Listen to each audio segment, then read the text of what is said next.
Hello दोस्तों, नमस्कार। SM कृषि चैनल में मैं आप सभी का दिल से बहुत बहुत स्वागत करता हूं। अगर आपने पहली बार विजिट किया है जरूर चैनल को सब्सक्राइब कर लेना। उसी के साथ साथ free stock market classes, let's learn stock market and finance, इन दोनों चैनल को चाहो तो फॉलो कर सकते हो, सब्सक्राइब कर सकते हो। दोनों चैनल के लिंक आपको ऊपर आई बटन पे नीचे डिस्क्रिप्शन में मिल जाएंगे। उसी के साथ साथ आज के दिन के पहले दो इंपॉर्टेंट वीडियोस, इन दोनों वीडियोस को भी आप चाहो तो स्टडी कर सकते हो, लिंक नीचे डिस्क्रिप्शन में अवेलेबल है। सो चलिए दोस्तों, फिलहाल इस वीडियो को स्टार्ट कर लेते हैं। ठीक है दोस्तों, अभी हम लोग आ चुके हैं बिल्कुल हमारे नॉर्मल स्क्रीन के ऊपर। एंड दोस्तों रिसेंटली अगर हम लोग बात कर ले, एक बहुत बड़ी खबर हम लोगों ने यहाँ पे देखी थी। हर जगह पे एक खबर का चर्चा हम लोग को बार बार देखने को यहाँ पे मिल रहा था। कौन सी खबर थी कि इंडिया की अगर बात कर ले, आपको पता ही होगा कि न्यूक्लियर से रिलेटेड एक बहुत बड़ा ब्रेक थ्रू हम लोगों को मिल चुका है। एम द एनर्जी कंसर्न, ठीक है। एनर्जी की तो रिक्वायरमेंट तो हमेशा हम लोगों को रहती है। एंड इसी के बीच में न्यूक्लियर से रिलेटेड एक बहुत बड़ा अचीवमेंट इंडिया ने यहाँ पे हासिल किया है। हालांकि सरकार की बात करें, आपको बताई है कि सरकार का खुद का ही टारगेट है कि न्यूक्लियर से इलेक्ट्रिसिटी बनाएंगे 2047 तक। कितना? 100 गीगावाट। इतना बड़ा टारगेट है। अभी करंट लेवल पे अगर देखा गया तो अभी तक हम डबल डिजिट तक भी नहीं पहुंचे हैं, मतलब बिलो 10 गीगावाट चल रहे हैं। बट 47 तक का टारगेट कितना है? 100 गीगावाट न्यूक्लियर से इलेक्ट्रिसिटी यहाँ पे बनाने से रिलेटेड। एंड आपको पता ही है कि शांति जो एक्ट हम लोग को देखने को मिला है, इस चीज़ के चलते सरकार ने क्या किया था, प्राइवेट सेक्टर के लिए भी न्यूक्लियर जो ये प्रोग्राम है, जो ये प्रोजेक्ट्स है, ये डोर ओपन किए थे। मतलब पॉइंट यहाँ पे क्या है दोस्तों कि न्यूक्लियर को लेकर, न्यूक्लियर एनर्जी को लेकर बात करें, पावर को अगर बात कर ले, सरकार काफ़ी ज़्यादा एग्रेसिवली यहाँ पे आगे बढ़ती हुई हम लोग को देखने को मिल रही है। क्योंकि आप सभी लोगों को पता ही है कि इलेक्ट्रिसिटी की जो डिमांड रहती है इंडिया की, वो कभी कम नहीं होती है, वो हमेशा बढ़ते हुए देखने को मिल जाती है। ऑलरेडी हमारा पॉपुलेशन आपको पता ही है डे बाय डे बढ़ते ही रहता है। इलेक्ट्रिसिटी का कंजम्पशन भी जो रहेगा, रिक्वायरमेंट रहेगी, वो भी बढ़ते हुए देखने को मिलेगी। एंड खास करके आपको पता ही है कि जो नए नए टेक्नोलॉजीज निकल कर आ रहे हैं, जैसे कि AI की बात कर ले, डेटा सेंटर की बात कर ले, आपको पता है इलेक्ट्रिसिटी की रिक्वायरमेंट कितनी ज़्यादा रहती है इन पर्टिकुलर सेगमेंट में। आने वाले समय में हर किसी को पता है कि इलेक्ट्रिसिटी की डिमांड और ज़्यादा बढ़ने वाली है, तो सप्लाई भी आपको प्रोवाइड यहाँ पे करना ही पड़ेगा।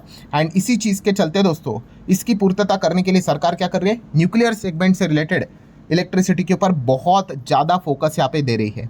मतलब देखिए, इलेक्ट्रिसिटी जो हमारे घर में आती है वो अलग अलग सोर्सेज से आती है, ठीक है। हमारा काम क्या है भाई, एक बटन दबाने का, ठीक है, लाइट ऑन लाइट ऑफ, एक बटन दबाने का, पंखा चालू पंखा बंद। बट वो जो बिजली जो बनती है दोस्तों, उसके पीछे के जो सोर्सेस होते हैं वो मल्टीपल सोर्सेस होते हैं। जैसे कि अगर बात कर रहे हैं, सबसे ज़्यादा हमारे देश में जो इलेक्ट्रिसिटी बनती है वो किससे बनती है? कोयले से, जिसको हम लोग क्या बोलते हैं? Yes, thermal power.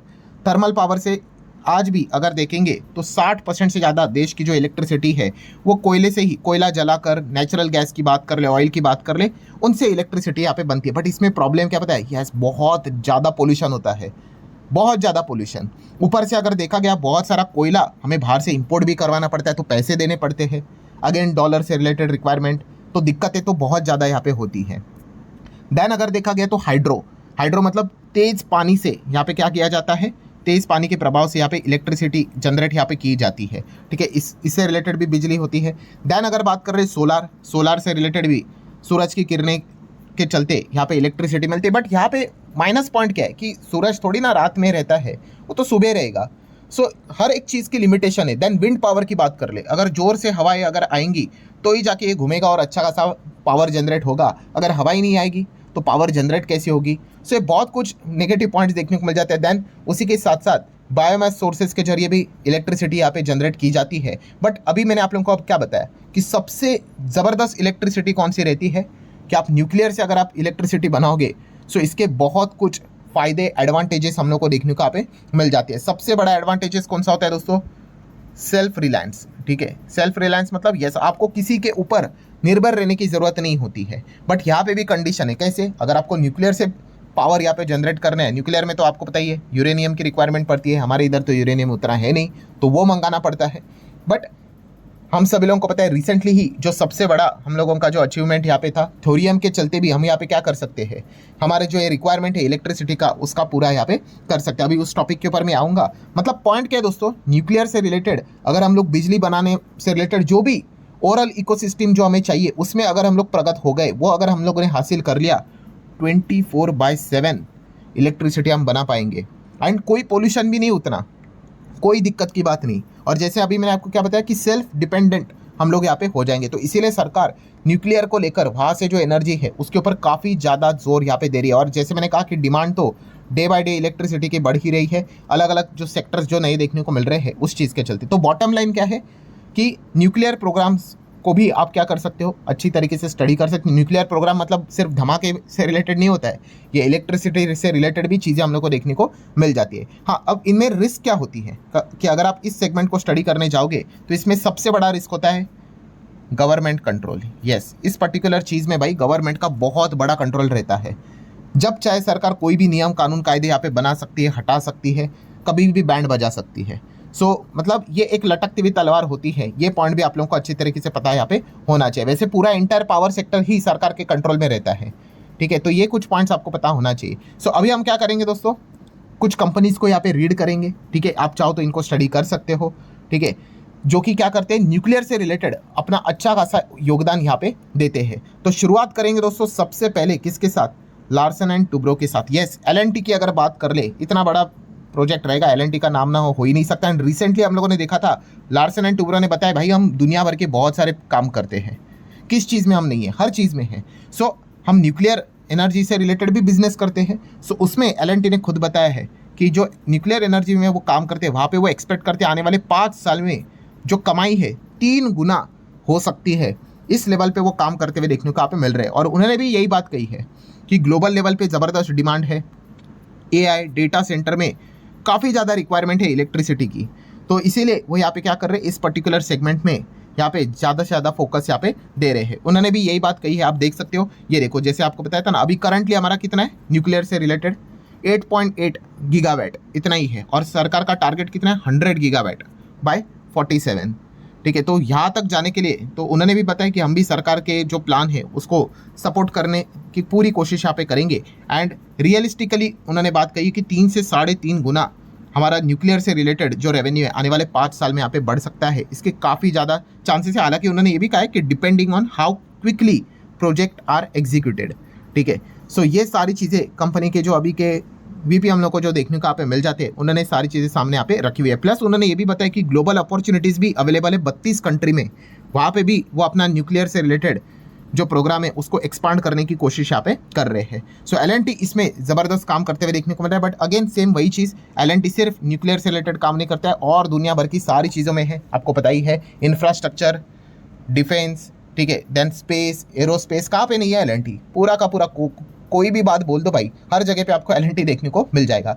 देन भेल की अगर बात कर ले, BHEL, ये कंपनी का नाम रिसेंटली काफ़ी ज़्यादा चर्चे में आया था। क्यों, आपको याद है दोस्तों, अभी जैसे मैंने आप लोगों को बताया कि रिसेंटली जो इंडिया ने, मतलब पूरे दुनिया में ये खबर हम लोग को देखने को यहाँ पे मिली, आप सभी लोगों को पता ही है, तमिलनाडु से रिलेटेड हम लोग को जो प्रोटोटाइप जो था यहाँ पे FBR की अगर बात करें, फास्ट ब्रीडर रिएक्टर की अगर बात कर ले, वो हम लोगों ने यहाँ पे अचीव किया for the first criticality on the 7 अप्रैल को हम लोग को एक चीज़ें देखने को मिली थी, ठीक है। और ये जो पूरा जो ये प्रोग्राम हम लोग को जो देखने को मिल रहा था उसमें भेल का पार्टिसिपेशन था। यस दोस्तों, बहुत ही इंपॉर्टेंट रोल भेल ने यहाँ पे निभाया था कि इस प्रोजेक्ट को सक्सेसफुल करने के लिए। रिसेंटली जो खबर थी, यस, उस चीज़ के चलते भेल ज़बरदस्त परफॉर्मेंस हम लोग को देते हुए देखने को मिल रहा था, जो कि एक सरकारी कंपनी है। नेक्स्ट अगर बात करें दोस्तों तो टाटा पावर भी आप सभी लोगों को यहाँ पे पता ही है कि उन्होंने रिसेंटली 3 साइट्स न्यूक्लियर प्रोजेक्ट को लेकर वो क्या कर रहे थे, इवेलुएट कर रहे थे। खुद कंपनी की जो एग्जीक्यूटिव है उन्होंने ये बात बताई थी, और खास करके उनका जो फोकस है वो फिलहाल तो SMR में है, स्मॉल मॉड्यूलर रिएक्टर में है, ठीक है। टाटा पावर भी इस स्पेस में क्या कर रहा है, फोकस करते हुए देखने को मिल रहा है। देन MTAR टेक्नोलॉजीज की बात करें, जो एक छोटी कंपनी है, aerospace, space, oil gas, clean energy, power segment में भी काम करते हो, और आप चाहो तो इनके वेबसाइट के ऊपर भी पढ़ सकते हो। सिविलियन न्यूक्लियर पावर में भी ये अपना कॉन्ट्रीब्यूशन देने की कोशिश यहाँ पे कर रहे हैं, न्यूक्लियर प्रोग्राम में काम करने की कोशिश यहाँ पे कर रहे हैं। देन वालचंद नगर इंडस्ट्रीज़ की अगर बात कर ले तो इन्होंने भी यहाँ पे बताया था कि न्यू ग्रोथ अपॉर्चुनिटी हमारे लिए बन रही है न्यूक्लियर सेक्टर में। जब शांति बिल यहाँ पे लॉ बनेगा तब हम इन स्पेस को अच्छी तरीके से स्टडी करेंगे। एंड आपको पता ही है अभी फिलहाल तो शांति बिल से रिलेटेड सारे डेवलपमेंट्स यहाँ पे हो चुके हैं। देन किर्लोस्कर ब्रोस की अगर बात कर ले, किर्लोस्कर ब्रदर, ठीक है, इनका भी दोस्तों ये जो रिसेंटली प्रोग्राम हुआ था, अभी सेम चीज़ वही तमिलनाडु से रिलेटेड ये जो खबर निकल कर यहाँ पे आई थी, उन्होंने भी यहाँ पे बहुत बड़ा अपना योगदान दिया है। उन्होंने बताया है कि कंपनी ने क्या क्या चीज़ें प्रोवाइड की थी। आप देख सकते हैं, the company has engineer and supplied primary and secondary heat transport pump, critical component and only rotating equipment within the reactor system. So ये जो इतना बड़ा जो अचीवमेंट हम लोगों को देखने को मिला था यहाँ पे फिलहाल FBR को लेकर, ठीक है। सो उसमें भेल के साथ साथ किर्लोस्कर का भी बहुत बड़ा, किर्लोस्कर मतलब किर्लोस्कर की बहुत सारी कंपनी, KBL की मैं बात कर रहा हूँ, किर्लोस्कर ब्रदर्स लिमिटेड। सो इनका भी काफ़ी बड़ा योगदान देखने को यहाँ पे मिल रहा था। सो मतलब पॉइंट क्या है दोस्तों कि न्यूक्लियर पावर की अगर बात कर ले, ठीक है, पावर अलग अलग जगह से जनरेट होती है, अभी मैंने आपको बताया। तो इसको लेकर बहुत ज़्यादा फोकस अब सरकार का और बढ़ते हुए देखने को मिला, और इतना बड़ा जो हमें सक्सेस यहाँ पे मिला है, आने वाले समय में कई सालों तक ये जैसे जैसे हम आगे यहाँ पे बढ़ेंगे दोस्तों, कई सालों तक यहाँ पे हमें इलेक्ट्रिसिटी यहाँ पे मिलते रहेगी। तो इतना बड़ा चीज़ हम लोग को होते हुए देखने को यहाँ पे मिला है। तो इसमें कौन कौन सी कंपनी बिजनेस वाइज योगदान यहाँ पे देती है, वो सारी चीज़ें मैंने आपके सामने रखी हुई है। तो आप भी चाहो तो इन चीज़ों को क्या कर सकते हो, स्टडी यहाँ पे कर सकते हो। सो ठीक है दोस्तों, आशा करता हूँ वीडियो हेल्पफुल लगा होगा। चाहो तो लाइक कर सकते हो, शेयर कर सकते हो। मिलते हैं नेक्स्ट वीडियो में, तब तक के लिए बाय बाय।